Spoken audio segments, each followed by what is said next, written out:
The real reason we went to the moon is not what you think.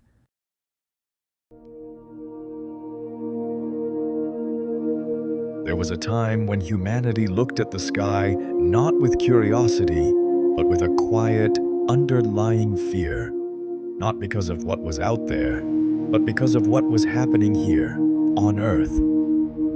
Two superpowers stood on opposite sides of the world, watching each other in silence, measuring strength not in words, but in actions. And at the height of that tension, when the future felt uncertain and fragile, something unexpected began to unfold. Not a war, not an attack, but a race that would take humanity farther than it had ever gone before. The late 1950s and 1960s were defined by a constant sense of pressure. The United States and the Soviet Union were locked in a Cold War, a conflict without direct battle, but filled with suspicion, strategy, and the fear that one side could gain an irreversible advantage. This was not just about territory or influence. It was about ideology, about proving which system could shape the future of the world. Every move mattered, every failure was dangerous, and every success sent a message. In 1957, the Soviet Union made a move that changed everything.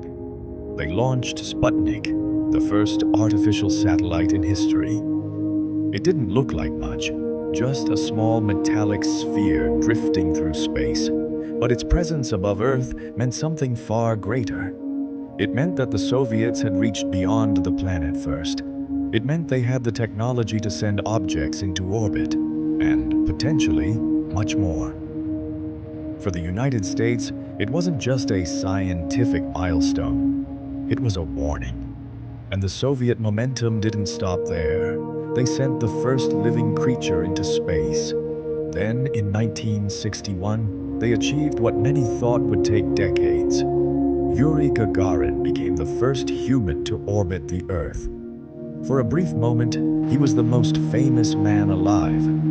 But behind that achievement was something heavier. Pressure, expectation, and risk. Because every launch carried a silent truth. If something went wrong, there would be no way back. While the world watched in awe, the United States faced an uncomfortable reality. They were behind. And in a conflict where perception mattered as much as reality, being second was not acceptable. In that moment, the race changed. It was no longer about reaching space. It was about reaching somewhere no one had ever stood before. In 1961, President John F. Kennedy made a decision that seemed almost impossible. He declared that the United States would send a man to the moon and bring him back safely before the end of the decade. It was a bold promise, but also a dangerous one. Because it wasn't just a goal, it was a commitment made in front of the entire world. Failure would not just be a setback, it would be a statement. From that point on, the moon became more than a distant object in the night sky. It became a symbol, a destination loaded with meaning, expectation, and pressure. Thousands of engineers, scientists, and astronauts worked towards something that had never been done. And the closer they got, the more fragile everything felt. Rockets didn't always rise. Some never left the ground. Others failed mid-flight. There were moments when everything seemed to fall apart in seconds. And behind every mission, there was a question that no one wanted to say out loud. What if they don't come back? These were not just machines being tested. There were people inside them, people who understood the risks and chose to go anyway. At the same time, the Soviet Union continued its own efforts, pushing forward with its own lunar ambitions. Their path was not as visible, but it was just as intense. They faced technical challenges, internal pressures, and setbacks that slowed their progress. The race was no longer one-sided. It had become a silent, relentless struggle. two nations moving forward, each trying to reach a place that, until then, belonged only to imagination.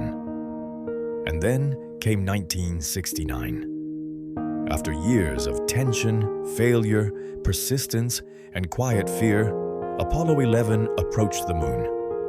Everything depended on this moment. The calculations, the engineering, the decisions made years before, it all led here. As the spacecraft descended, the margin for error disappeared. There was no room for hesitation, no space for doubt. Neil Armstrong stepped down the ladder, and for a brief second, the world held its breath. That's one small step for man, one giant leap for mankind. In that moment, something unexpected happened. The division that had defined an entire era seemed to fade, if only for a while. Across countries, across ideologies, across cultures, people stopped and watched the same image.